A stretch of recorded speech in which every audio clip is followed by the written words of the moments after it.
Hey guys, welcome back to another episode of No Niche Zone, the podcast about everything. I'm your host, Priscilla Davies. And I'm excited to be back with you guys. We had our little week off and now we're back.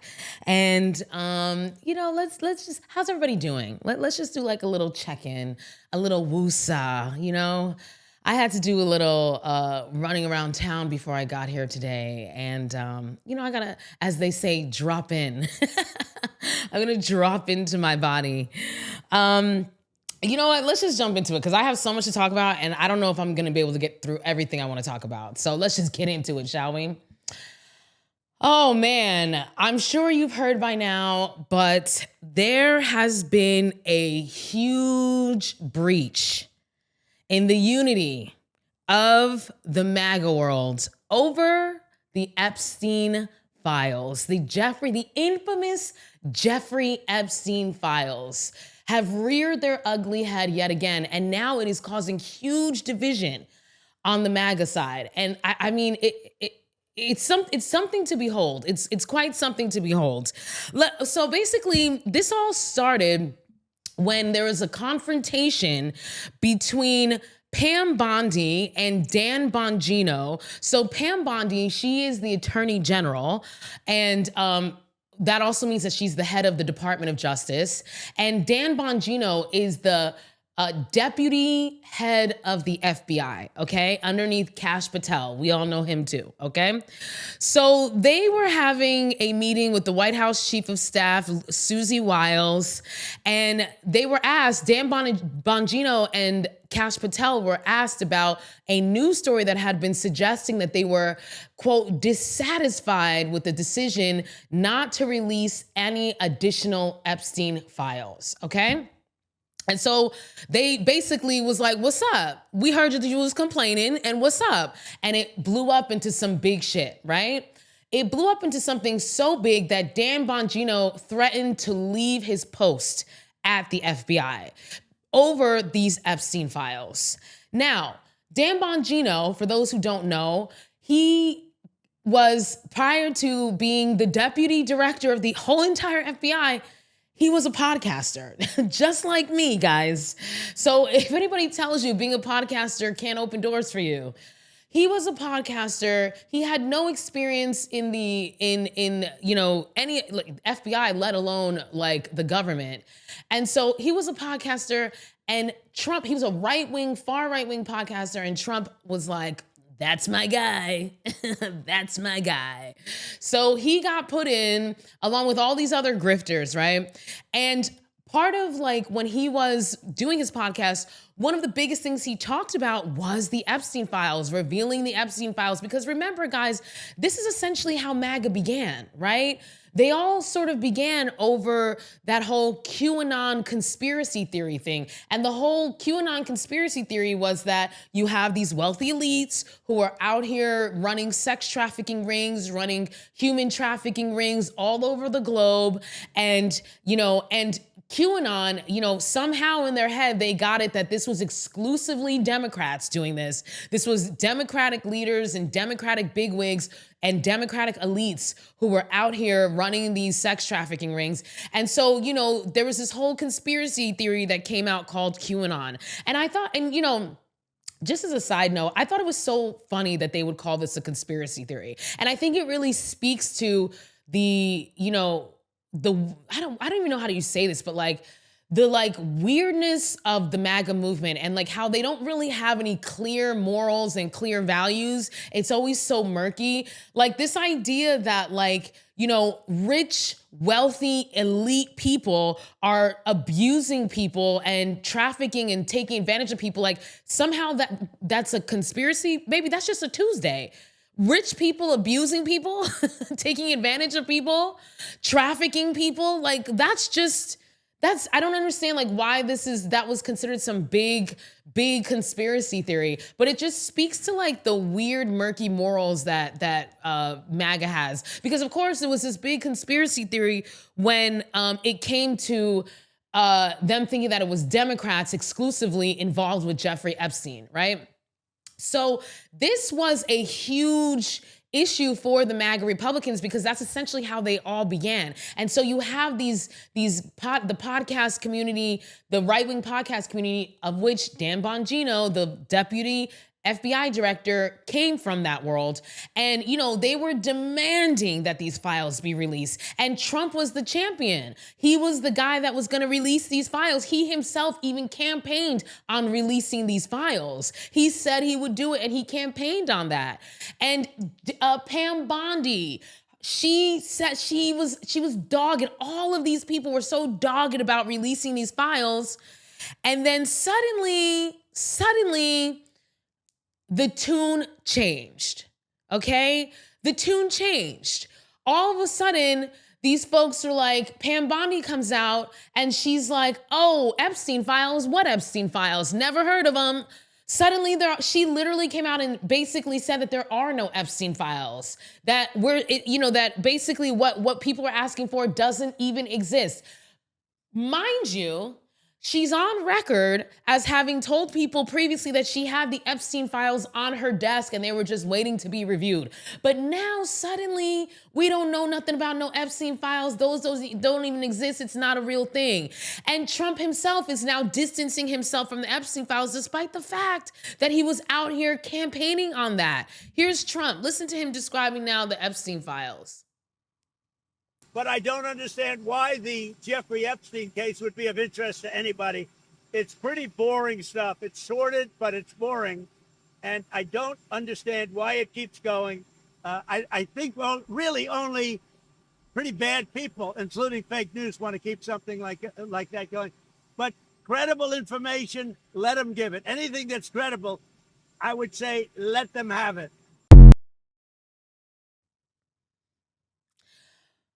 So, you got to pay attention to what he says there, right? First of all, now he's talking disparagingly about anybody who's asking about the Epstein Files, right? They're falling for it, right? And then he's talking about, but anything credible we can release, so that now he can, if anything comes out about him in the Epstein Files, he can say it's not credible, right? You gotta pay attention. He went so far as to call it a hoax, y'all. He went so far as to call the Epstein Files a Democratic hoax, when it was these motherfuckers. It was the right wing. It was them who wanted these files. And now suddenly, it was a hoax. There are no Epstein Files. And so this has created a huge rift in the in the MAGA Republican Party.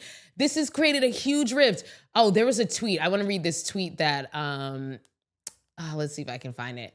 Yeah, Donald Trump also made a Truth Social tweet, whatever you call the things that he puts out on his Truth Social platform, where he basically said, let me see if I could find this. Oh man, where he basically said that, like, that MAGA, the MAGA supporters who were still asking for the Epstein Files, he was like, I don't want their support. He came out and said, I don't want their support. Screw them, basically. And he wrote this out, okay, saying that he didn't want their support. And so MAGA's not feeling that. Suddenly on my timeline, I'm seeing MAGA putting out these videos of them lighting their Make America Great Again hats on fire. They're coming out and talking about how they're so upset with the Trump, how they feel so betrayed by Trump. And here is a media personality. His name is Nick Fuentes. He's big in the right-wing manosphere, that, red pill content. And he is big time MAGA supporter. And he's one of the people that was demanding these Epstein Files. And this is what he had to say after Trump came out and said, I don't even want the support of MAGA Republicans who are still questioning this Epstein quote unquote hoax. This is what he said. And now he says, if you're not on board with the Epstein cover-up, oh, I don't want your support. You're a weakling. Fuck you. Fuck you. You suck. You are fat. You are a joke. You are stupid. You are not funny. You are not as smart as you think you are. You are, and honestly, and if you watch my show, I've been very critical. I've never been this far. This just goes to show this entire thing has been a scam. When we look back on the history of populism in America, we are going to look back on the MAGA movement as the biggest scam in American history. And the liberals were right. The MAGA supporters were had. They were. When we look back in history, we will see Trump as a scam artist who served as a vehicle for this rather than the other way around. We were not the vehicle for Trump. Trump was the vehicle for all of us. I mean, it's almost like we told y'all. Like he said, the liberals were right. I'm not a liberal, but anybody on the left, anybody who's not a MAGA Republican is a liberal in their eyes. But we've been telling y'all this. We told you he's a scam artist. We told you this guy is a hustler. This fool is sitting here selling gold sneakers and Trump Bibles and Trump crypto and Trump cell phone service and while he's in office, and y'all are sitting here being like, shocked when we were telling you that he's a scam artist. Y'all looking at us like we're the devil, like we have two heads. And now your own people are saying it. Nick Fuentes is one of the big dogs in this community. He said, fuck you, Trump. They don't be talking like that to Trump. Sometimes, they scuffle in Trump land. It happens. But, this is a big step. Okay? And him to say what we all know to be true. Of course, this man is going to go down as one of the biggest grifters in history. And how did he get away with it? Because you fools allowed him to. And now you guys woke up and decided that, oh yeah, the liberals were right. And so and he's not the only one. He's not the only one. A lot of people on right-wing media are still asking about these Epstein files. They want to see them. And they're not letting it go. And Trump is losing his mind. And his department, his DOJ is trying to cover up for him. DOJ is trying to cover up for him. And it's just so ironic, the flip-flop. You went from being like, we're going to release it all, to now, Epstein, who that? I ain't never heard of that boy. Who's that? And it's so interesting, y'all, because who knew that this would be the line in the sand for MAGA Republicans? It's like the racism, totally fine. The xenophobia, masked armed men, unidentified masked armed men running around the streets, disappearing human beings, some of whom are American citizens, shipping them off to different countries that they have no affiliation with. That wasn't the line. The tariffs, the nonsense back and forth with these tariffs. One day we have a tariff, one day we don't. The next day it's 100%, now it's 20%. That wasn't the line. The fact that this guy is a convicted felon, 34 felony counts, he's been convicted, that wasn't the red line in the sand. The fact that this guy is an adjudicated sex abuser, that a jury found him liable of sex abuse, that wasn't the line. Him saying that he could go around grabbing women by the you-know-what, that wasn't the line, y'all. Him being a friend of Jeffrey Epstein. Because we're going to get into that, but let's be real. The fact that they're even the fact that it's the Twilight Zone that we live in, the gaslighting. None of that was the line in the sand. It was the Epstein files for them.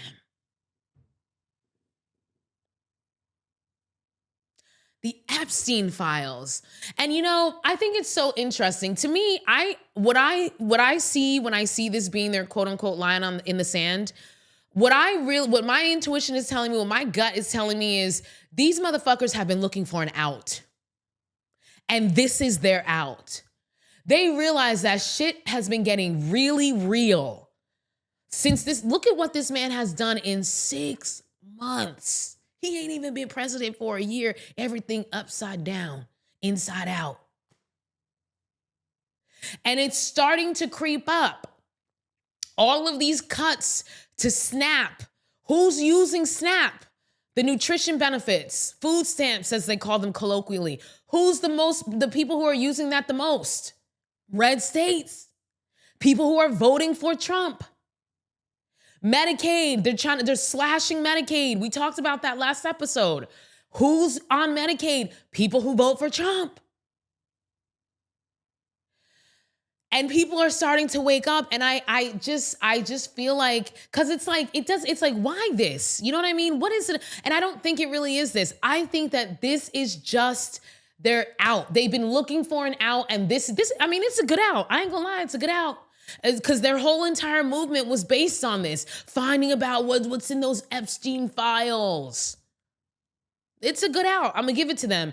But it really gives, we've been looking for an out, and this is it. Whew, thank God. Now I can save face and walk away from MAGA world and say, well, it wasn't me. I'm not the issue. It's because Trump changed on us.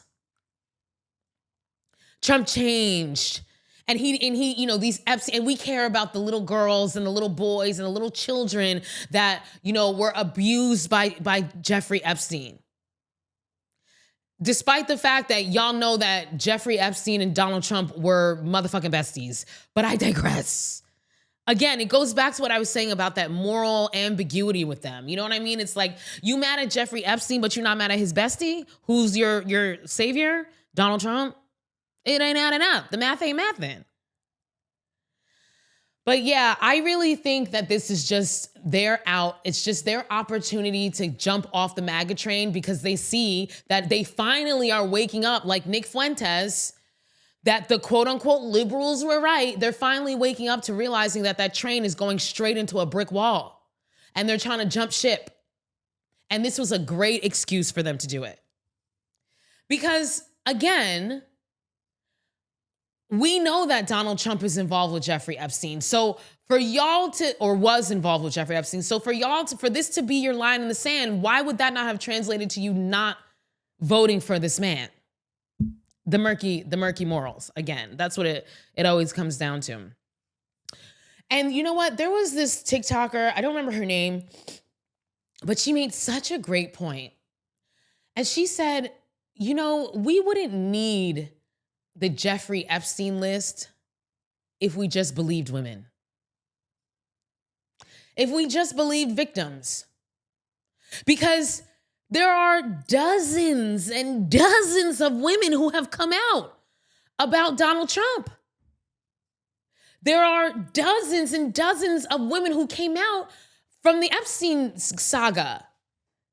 Dozens and dozens, maybe even, who knows? I wouldn't be surprised if we make it to hundreds with Epstein, who have come out and said, I was a victim of Epstein. I was a victim of Donald Trump. And because we don't believe women, right? When a woman says something, when a victim says something, we don't believe them. We need hardcore facts. We need to hear it from the perpetrator's mouth. We need to hear it from the perpetrator's own hand, his own list of clientele. Because we can't believe women. Because if we believed women, then, you know, a lot of motherfuckers will be in jail right now. If we really believed women, let's keep it real. Okay? And it's true.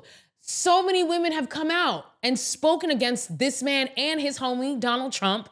So why do we need this list to confirm who, what, where, when, and why? They told us. They told us. That one woman, Victoria, I believe Jeffrey is her last name, Giuffre. She recently just died. She was recently hit by a bus. That's not suspicious. And then she recently just passed. But she came out years ago and said, Prince Andrew, he's the one who did it to me at Jeffrey Epstein's place. And she died, people still calling her a liar.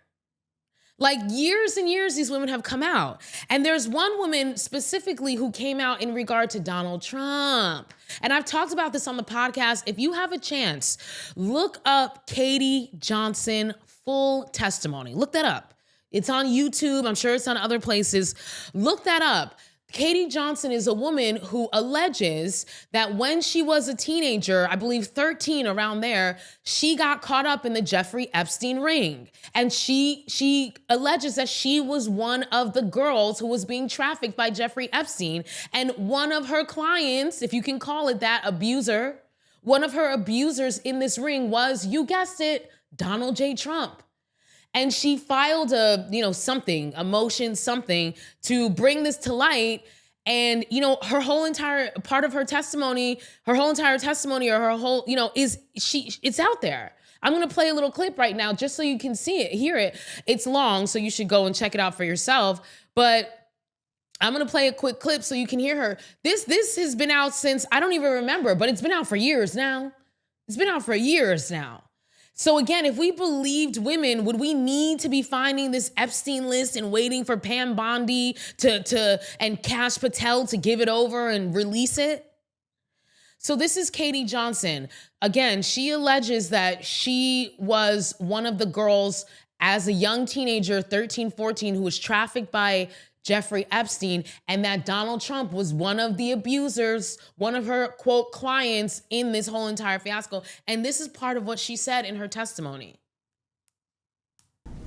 Donald Trump knew that I was 13 because the first night that I was there, Tiffany actually suggested that, and she had a whole bunch of different wigs, and I expressed interest in them. You know, I always told her that I would love to walk around with blue hair. And so I tried some on, and there was a blonde wig that she said that looked great on me. So I wore that wig, and Donald Trump had specifically asked about me because I remind him of his daughter. And she said, well, she's 13 as well.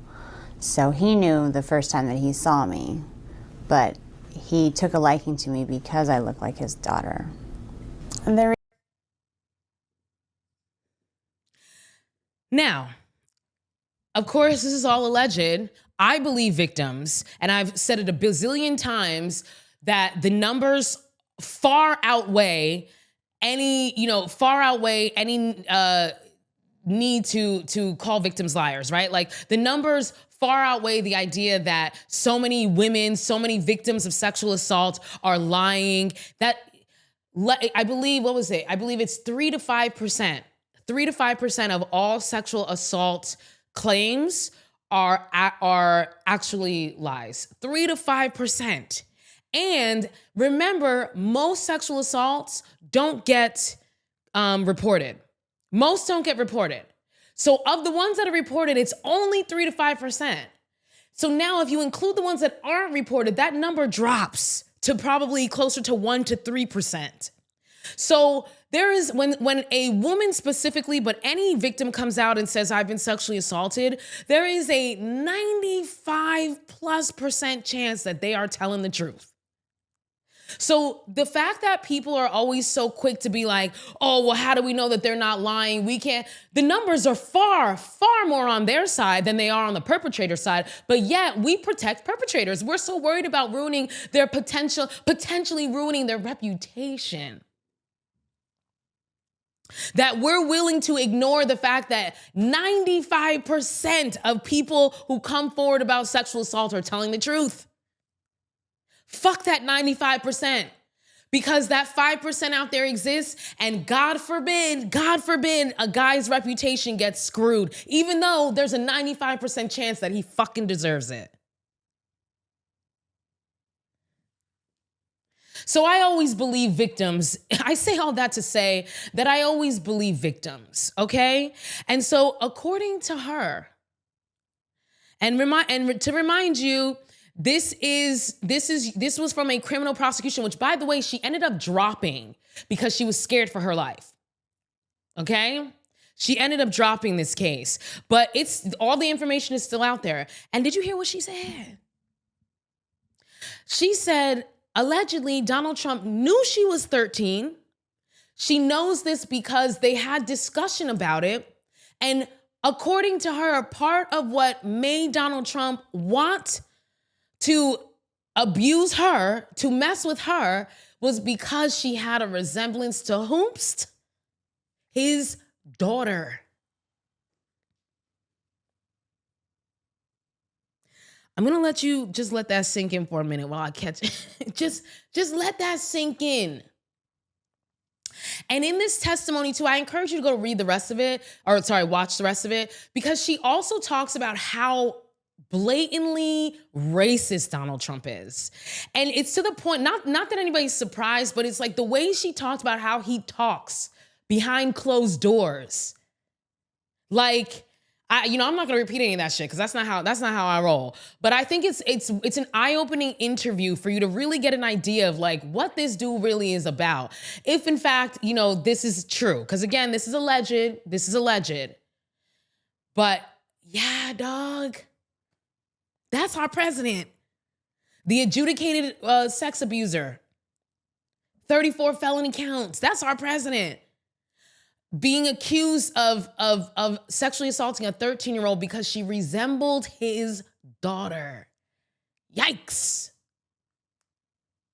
And another aspect of this, like, why are we sitting here pretending like we don't know what's going on with the Epstein list? Like I said, this murky, weird gaslighting that MAGA's doing. Like, dog, let's not forget they already released part of this.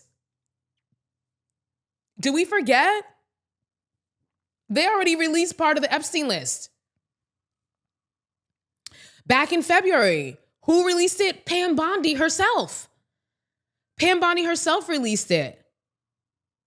And she said, what did she say? She said that at the time of releasing it, she said that the Department of Justice planned to release, quote, thousands of pages of documents related to the investigation and indictment of Epstein that were not previously disclosed. So she released the first part in phase 1, as they called it, of the Jeffrey Epstein Files. She already released them and then said, but I'm going to release more. But now she backtracked and talking about who's Epstein.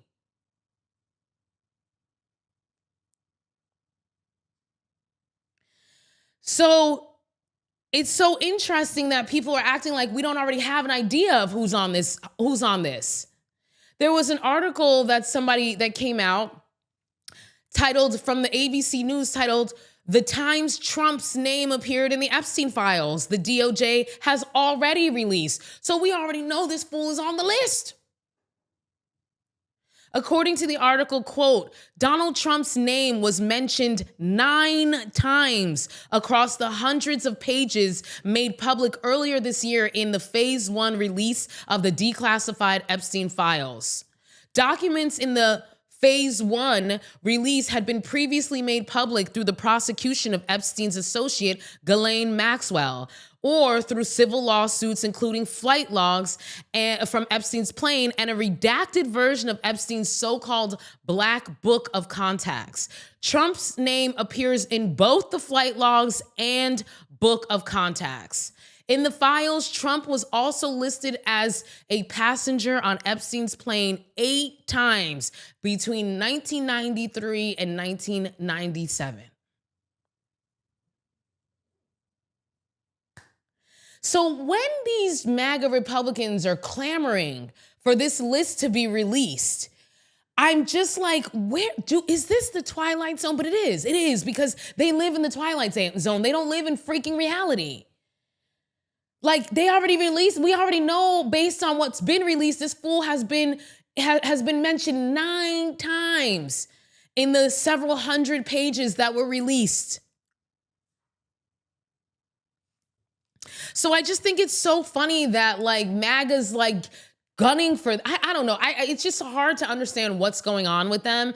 But, that's what happens when you're dealing with like gaslighters, when you're dealing with narcissists, when you're dealing with people in a fucking cult. It's like, it doesn't make sense because it doesn't make sense. It's confusing. And I love that Representative Ro Khanna from California put forth an amendment in order to to ensure that the Epstein files were preserved and released. And guess who do you think voted it down? Who do you think voted it down? The Republicans. The Republicans voted it down and said, hell no. 5-7, the Republicans said, no, we're not introducing this amendment. Only one Republican sided with the Democrats and voted with them, and one Republican just didn't vote at all. And it's just tripping me out. I'm like, and I'm just looking at MAGA like, are the dots not connecting? Why do you think the Republicans would want not to release it? Take a wild guess. Why do you think Donald Trump suddenly is calling it a Democrat hoax? Why is Pam Bondi suddenly going from gunning for this guy to now Epstein Files, never heard of him? Nick Fuentes woke up. He's getting it. Y'all are being scammed. And the worst part is that you're dragging all of the rest of us in to be scammed along with you. And I think Democrats, I love this for y'all, keep the pressure on. Until they release those files, keep the pressure on. Hopefully by the time we come back for the next episode, we're going to have more tea on this, okay? But Democrats, if you're smart, you'll be keeping the pressure on. I have to say, though, I did see a clip of Nancy Pelosi saying that she thought these whole Epstein Files thing was just a distraction. Who you trying to protect, Nancy? Miss Pelosi, that's a weird thing for you to say. Who are you trying to protect on those files? Because let's keep it real. They know who's on them files. It's not just Republicans, it's Democrats, it's athletes, it's actors. They know. They know. The reason why they can't release it is because it's a thread. Once they pull that thread, the whole entire sweater is gonna unravel. And it's going to be not just the usual suspects. It's going to be people that you're not ready to see on that list. It's going to be your favorite politician. It's going to be your favorite movie star. It's going to be your favorite athlete who you thought could do no wrong. And now Trump is bowing a little bit to the pressure. Because as of this recording that we've heard, Trump has demanded that the DOJ, Pam Bondi and the DOJ, release the Epstein grand jury testimony. Not the list.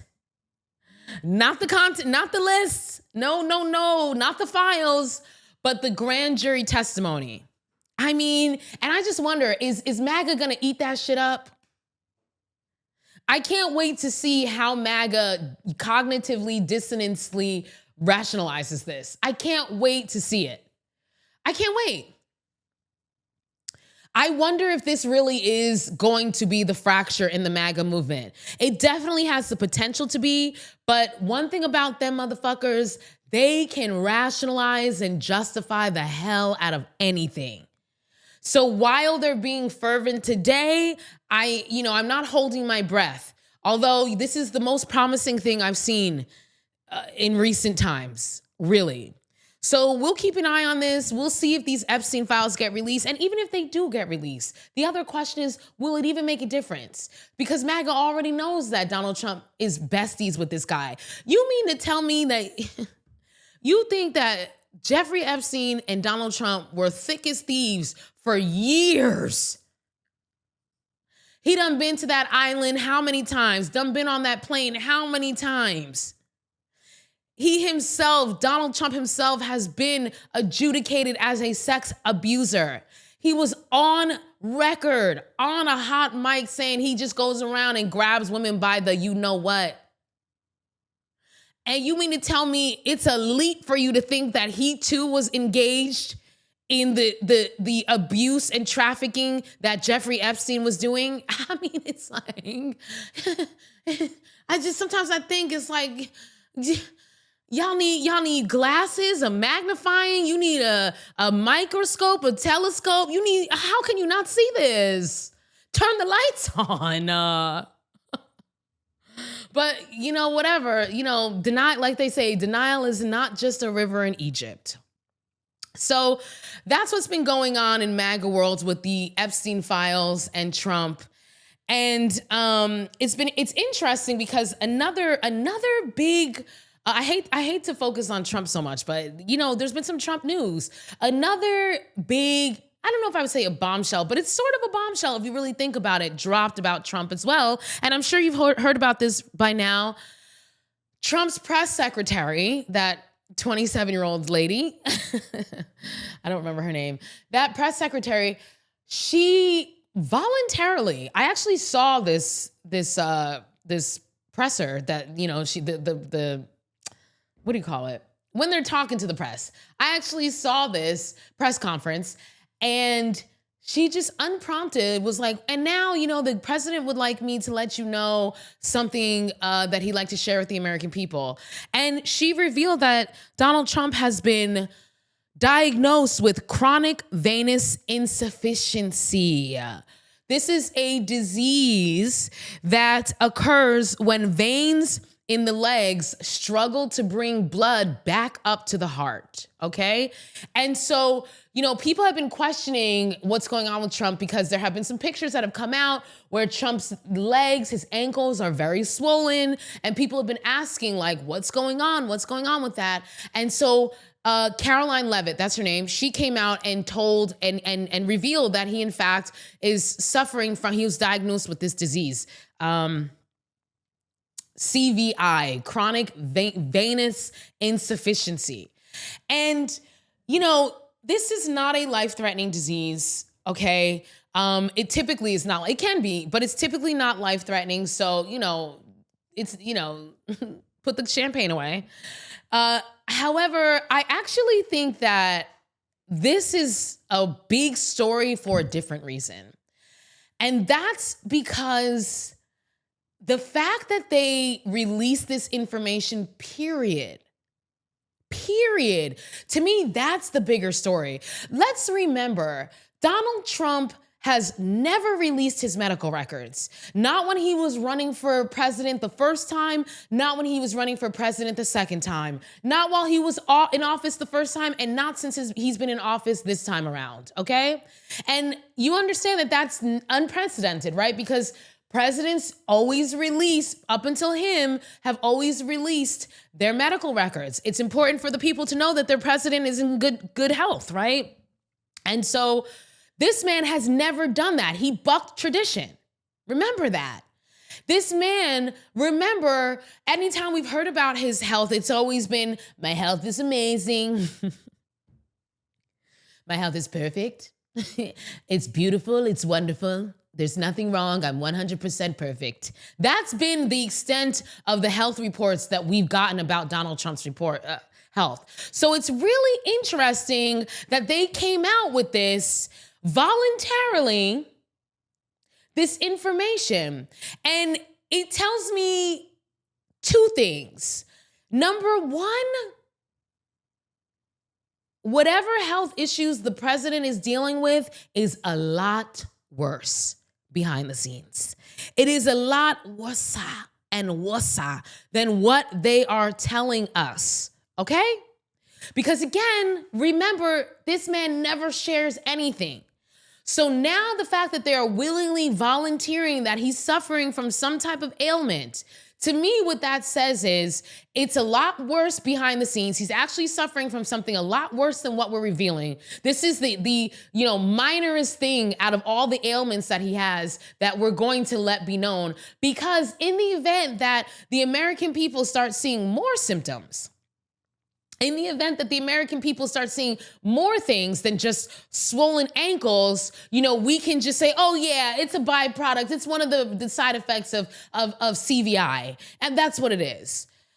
Because one thing about politicians, especially, I'm talking from political figures to royal figures, they will hold a diagnosis until they can't hold it anymore. Okay? If by the time it gets to the public, the shit is bad. Because they're gonna try to wait until the person has recovered and try to just sweep it under the rug or come out and be like, oh, it was bad, but they're fine now, right? They're gonna wait till the 13th hour. Is that right? The 11th hour, not the 13th hour. The 11th hour before they say it. So the fact that they did this, to me, that was a big, bright red flag that something deeper is going on here, and they're trying to cover themselves in case we start seeing things. And I have to say, I mean, just looking at the man, he doesn't look well. Take a look at what he looked like at the beginning of his first term and what he looks like today. I encourage you to go and look at that comparison, because this man looked like he going through it.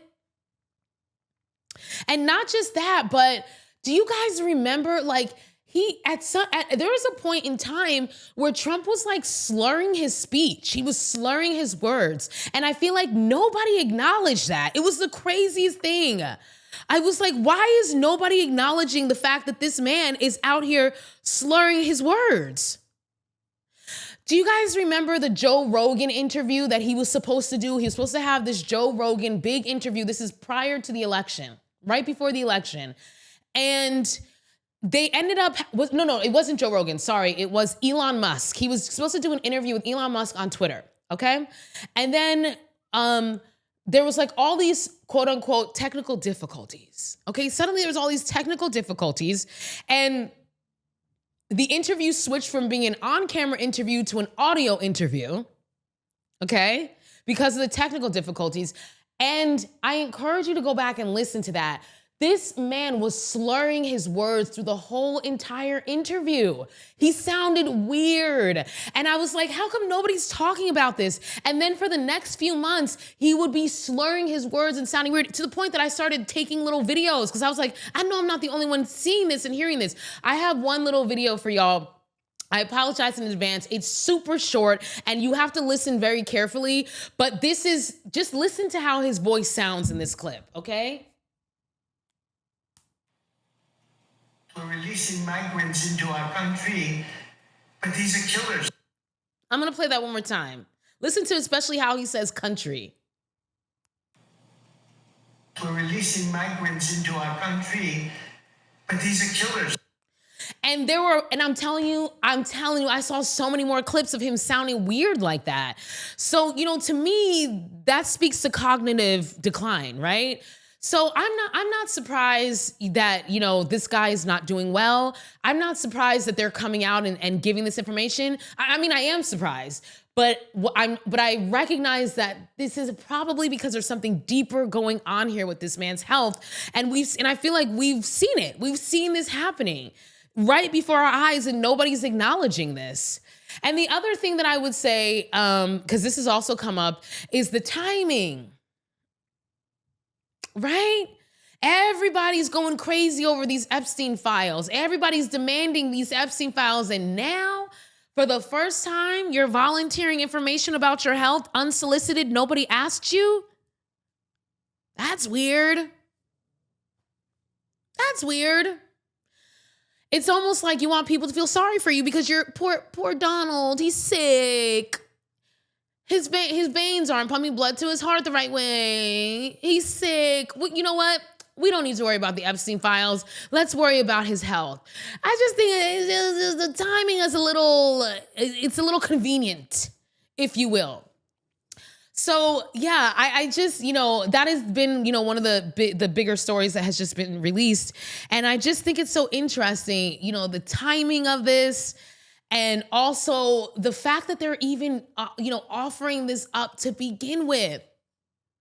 Remember, this is the man who got shot by a bullet in his ear, went and got treated, and we never got any type of medical briefing.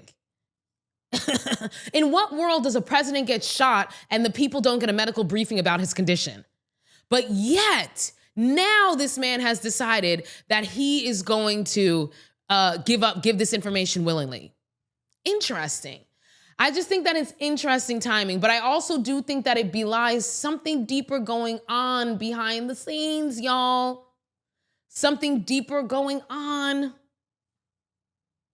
So yeah, just an interesting turn of events. So we'll keep our eyes out for that and see what's up. All right, guys, I want to close out with a story. I hope I can squeeze this in. I want to close out with a story. I'm sure you probably have heard of this story by now. The Queens parking brawl fiasco. Have you heard about this story? A 21-year-old student named Jada McPherson, who lives in Queens, she was looking for parking one day. Okay. And she's driving around the block. This is the Ridgewood area of Queens. She's driving around the block for 30 minutes looking for a parking spot. And every time she drives around this block, she passes the same empty spot over and over again, right? And eventually she goes, you know what? I'm going to try and park in this spot. The reason why she couldn't originally is because there were garbage cans holding the spot. So she gets frustrated after 30 minutes and she's like, you know what? I'm going to take the spot. I don't care. So she attempts to pull in, And that is when she encounters a 45-year-old Romanian American woman named Andrea Dumitru. The reason I mention that she's Romanian is because her ethnicity comes into play in this, okay? So Andrea doesn't want to let her park in that parking spot because she's holding that parking spot. And Andrea's with some random dude, okay? They start getting into a verbal altercation back and forth.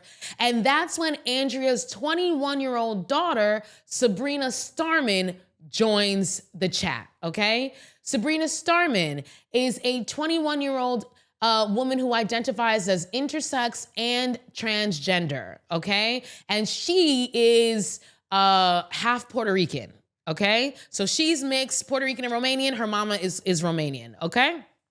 So Sabrina Starman, the 21-year-old, she comes down and now they're arguing. And that's when someone decides to start recording, okay?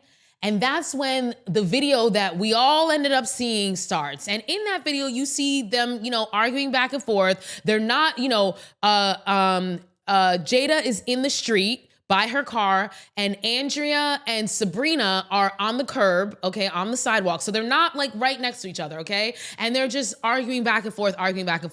And at one point in the video, Andrea calls Jada a monkey. Jada is a black woman, by the way. She is a black 21-year-old, okay? She calls Jada a monkey. And Jada responds, I think she calls her an immigrant, okay? And they continue arguing back and forth. And that's when Sabrina Starman decides to take things into her own hand and she attacks Jada. This is all on video. She attacks Jada. Now, Sabrina Starman is much taller than Jada. She's bigger than Jada, okay? And so she runs up and she attacks Jada.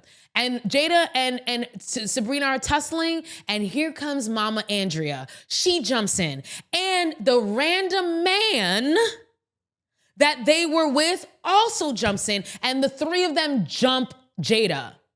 So we have Sabrina Starman, her mama, and some random man beating up this 21-year-old black girl.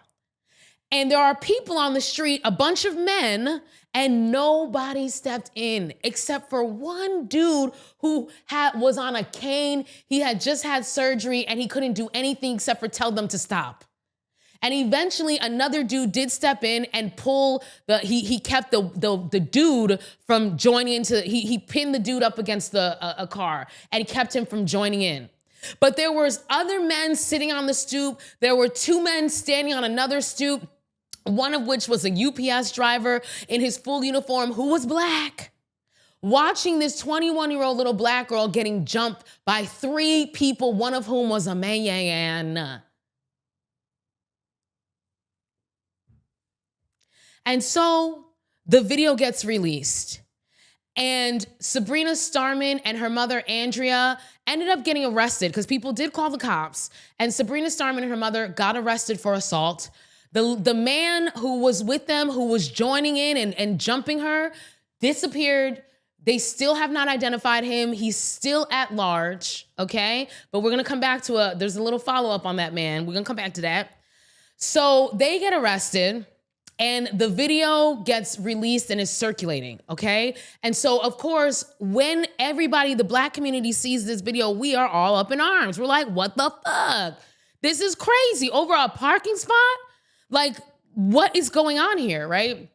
So black community's up in arms. We going off on the internet, and it gets back to, black New Yorkers, and they... They did what had to be done. Okay? So they started protesting in front of Sabrina Starman and Andrea Dumitru's house, because that's the other thing. They did all this right in front of their house. On Putnam Ave. We all know they live on Putnam Ave now. They did this right in front of their house. So black New Yorkers came to protest on behalf of Jada, and other things have been happening. And a video was circulating of that the guy, right, that's still at large. Nobody knows who this dude is. There's a video, apparently the block caught him though. He got his get back. There's a video of him, alleged video, maybe it's AI, we don't know, of him in the back seat of a car let's just say, roughhousing with some of the Black New York community members. So, he got his, and they're still getting theirs because people are still protesting. People are, for lack of a better word, people are coming for them, okay? And to the point that Sabrina Starman and her mother, now they scared. You wasn't scared when you were jumping this one girl. When the three of y'all were jumping her, you weren't scared, but now they're scared. So they went and they did an interview, with this fake half-ass non-apology, all right? Because the block is hot because they fucked up. And here is part of, this is their apology. I say that in quotes. I was just thinking about my mom, because I know the parking was being held for her. I just, for the safety of my mother, I wanted to see what was going on. The moment my mom had arrived and approached her calmly, she just started calling her racial slurs, threatening her, calling her old. Let me just pause there. Now, we don't know what happened before the camera got turned on, but from what we saw when the camera got turned on, these are the bitches who started with racial stuff, okay? Let's just start there. She wouldn't shut up. She the wouldn't whole shut up 9 yards. whatsoever, like at all. The whole 9 yards. So I officially got out the building and I slightly approached her to see what was going on. And I was like, what happened? Because, these insults were being heard by everyone. For a whole 30 minutes straight, she wouldn't, stop yelling. And I wouldn't understand if we reacted that way for a parking, but it wasn't for a parking. It was the way she approached us and provoked us for a whole 30 minutes straight, till the 45-minute mark where we got arrested because we were just only sticking up for ourselves. I regret that. It was very wrong of me to do. Very wrong of me to do. It wasn't right. It wasn't right. I regret it. But to get humiliated and mentally abused for 45 minutes, her calling me names and provoking the situation. I apologize for approaching myself the way I did after being provoked. It's not the answer. And she knows the truth. Okay. And mind you, this is just a clip. I mean, it's a good 10 minutes. You should watch it if you're interested. But that's basically the vibe. The vibe is, I'm sorry, but I shouldn't have done that, but, like she says, I'm sorry that I went after her after she provoked me. And then the mom really had the nerve to be like, in the full interview, she's like, she yelled at me for 45 minutes. She didn't even give me a chance to give her the spot. I would have just given her the spot. So you mean to tell me y'all were out there arguing back and forth for 45 minutes and nowhere in 45 minutes did you have a chance to say, just take the spot? At no point in 45 minutes could you have picked up your garbage cans and moved them? It's just such a trip. It's such a trip. And so, this whole entire, this is like a textbook case on how not to apologize. I know what I did was wrong, but she mentally abused me. Mind you, you were in front of your house. You could have gone inside. She can't walk in your house and follow you. If she was mentally abusing you for 45 minutes, why didn't you go in your motherfucking house? In that 45 minutes, why didn't you call the cops and say that this woman is harassing you over a parking spot? No, what you did was you attacked her because you thought that because you had two other people with you that you could do that. And now you want to play the victim. I mean, it's a classic case of Darvo, right? Deny, attack, reverse, victim, and offender. Classic case of that. So now these women and that dude, who knows where he is, maybe he's left the country, and I think he should if he was smart. But now, they're dealing with the repercussions of their actions. Consta, meet quinces. Meet your quinces, okay? These are the consequences of your actions. And now you're trying to make yourself out to be the victim, which is wild. Also, Sabrina Starman, they tried to hide behind their identity as an intersex transgender woman. Oh, the transphobia that I'm receiving, which she's right. She is receiving transphobia. We're going to talk about that real quick. But you don't get to hide your bad behavior behind other people being transphobic. And now you talking about, oh, racial slur. Baby, as far as the evidence shows, y'all are the ones that started that.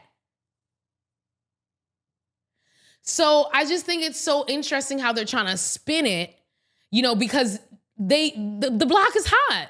Y'all fucked up and now you got to pay the price. You got to pay the piper. Unfortunately, it's sad. But I will say this much.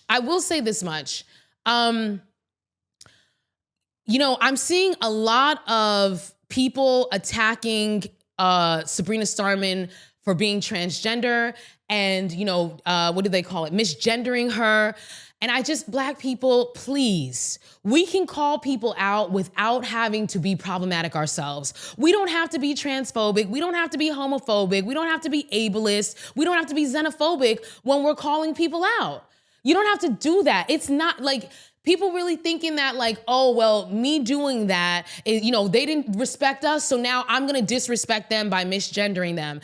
That logic, so basically what you're saying is that anytime a Black person does something wrong, then white people and non-white people or non-Black people, can turn around and start calling us racial slurs, start talking about EBT this and SNAP benefits that, all the nasty racist comments I be getting in my comments.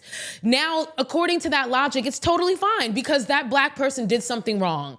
So they're allowed to be called slurs and all kinds of racist ass stuff because they did something wrong. It's not the same. Let us not discriminate against marginalized people because we are marginalized people. And I don't know how many times we got to say this, but until all of us are free, none of us are free. Okay? And so with that being said, y'all, we are wrapping up. Please, guys, follow us across all platforms at No Niche Zone Pod. You can also follow me at Pris the Goddess. Subscribe to our YouTube at No Niche Zone Pod as well. And you can send in your listener letters to nonichezone@gmail.com. And with that being said, folks, we'll see you next time.